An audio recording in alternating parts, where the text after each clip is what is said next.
حضرت سلیمان علیہ السلام اللہ کے ایک برگزیدہ نبی تھے۔ آپ داؤد علیہ السلام کے بیٹے تھے۔ سلیمان علیہ السلام کی حکومت دنیا کے ایک بڑے حصے پر تھی۔ سلیمان علیہ السلام کا سلسلہ نسب یہودا ابن یعقوب سے حضرت ابراہیم علیہ السلام تک جا ملتا ہے۔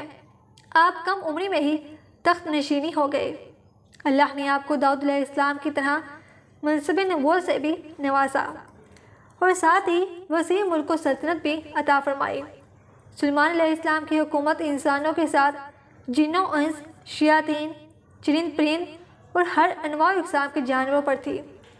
علماء نے آپ کی حکومت 750 سال لکھی ہے۔ آپ کو بہت سارے معجزے بھی عطا کیے گئے تھے۔ مثلاً آپ جانوروں کی بولیاں سمجھ سکتے تھے، آپ ہوا پر قابو رکھتے تھے اور آپ کا تخت ہوا میں اڑتا تھا۔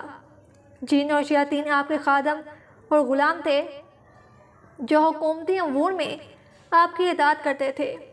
مسجد اقصیٰ کی تعمیر میں انہی جنہوں نے دور دور سے پتھر اور سمندر سے موتیاں نکال کر لایا کرتے تھے، جس سے بیت المقدس کی تعمیر ہوئی۔ اس کے علاوہ آپ جنوں سے بہت سارے کام لیا کرتے تھے۔ اللہ نے قرآن میں فرمایا ہے کہ اور ہم نے سلیمان کی آزمائش کی اور ان کے تخت پر ایک جسم ڈال دیا، پھر انہوں نے رجوع کیا۔ سورہ صاد اس آیات میں اللہ نے حضرت سلیمان علیہ السلام پر آنے والی ایک آزمائش کا ذکر کیا ہے۔ علماء و مفسرین نے اس آیت کی مختلف تفسیر اور وضاحت کی ہے۔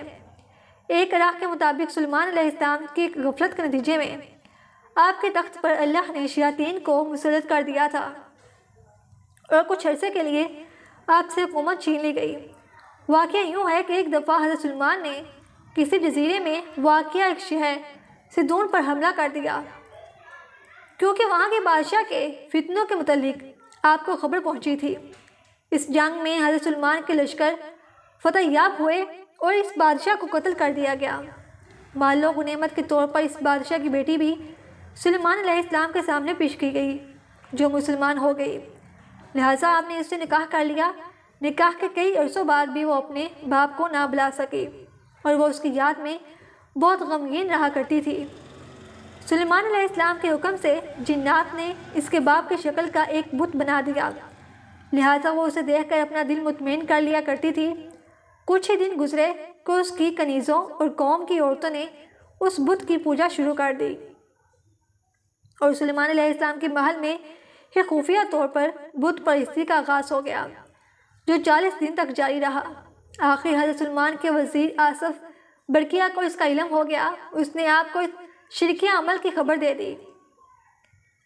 آپ علیہ السلام بہت ہی برہم ہوئے اور غصے میں آ کر اس بت کو توڑ دیا۔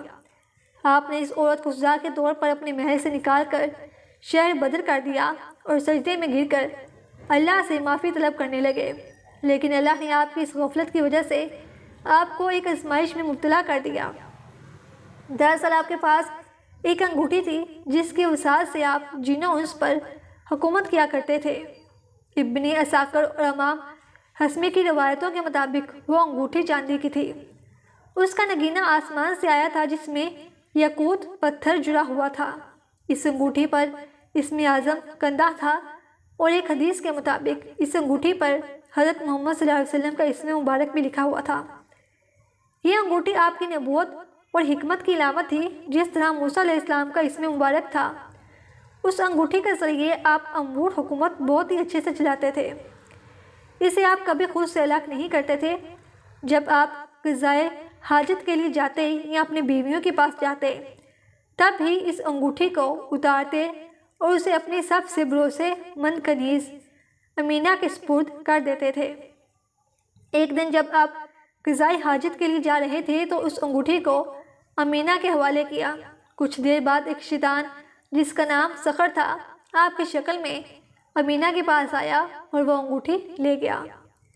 انگوٹھی کا اس کے ہاتھ میں آنا تھا کہ حضرت سلیمان علیہ السلام کی ساری طاقت اور قوت اقتدار اس شیطان کے قبضے میں آ گئی۔ سلیمان علیہ السلام کو اب کوئی نہ پہچانتا تھا۔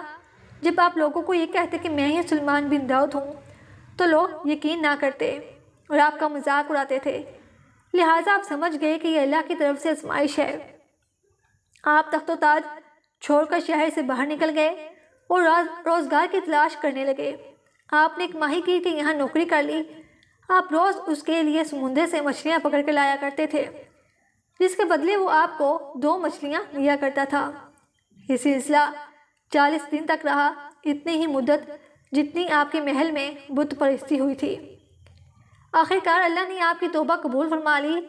اب وہ شیطان سخر جو محل میں سلیمان علیہ السلام کی شکل و صورت لیے حکومت کر رہا تھا، درباریوں نے اس کی اعداد و اطوار سے یہ بانپ لیا کہ یہ حضرت سلیمان علیہ السلام نہیں ہیں۔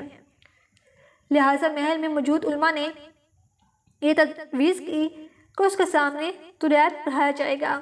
اگر وہ شیطان ہے تو اسے سننا پائے گا۔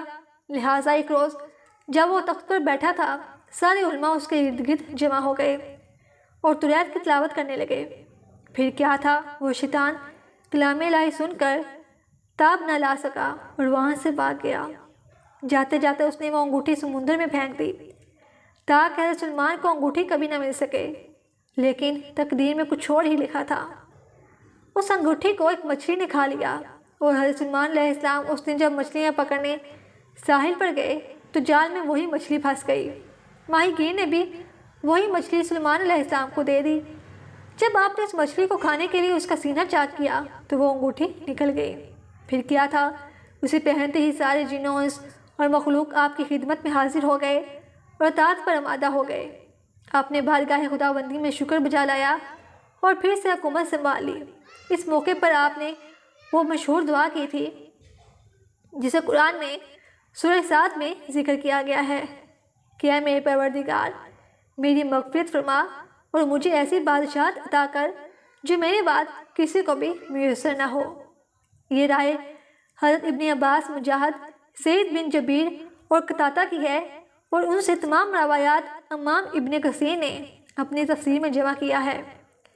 اہل تشیعوں کے عقائد کے مطابق یہ انگوٹھی بعد میں آنے والے نبیوں کو منتقل ہوئی اور نبی صلی اللہ علیہ وسلم کے ذریعے حضرت علی کو ملی، اس طرح اولاد علی کو منتقل ہوتی رہی۔ حسین بن موسیٰ بن جعفر کہتے ہیں کہ ایک دن امام رضی اللہ تعالیٰ عنہ کے اسلام کے ہاتھ میں چاندی کی انگوٹھی دیکھی جو باریک اور نازک تھی۔ میں نے پوچھا، آپ کے جیسا انسان ایسی انگوٹھی پہنتا ہے؟ فرمایا، یہ سلیمان بن داؤد کی انگوٹھی ہے۔ یہ انگوٹھی اب امام مہدی علیہ السلام کے پاس ہے جو ان کے ظہور کے بعد نمایاں ہوگی۔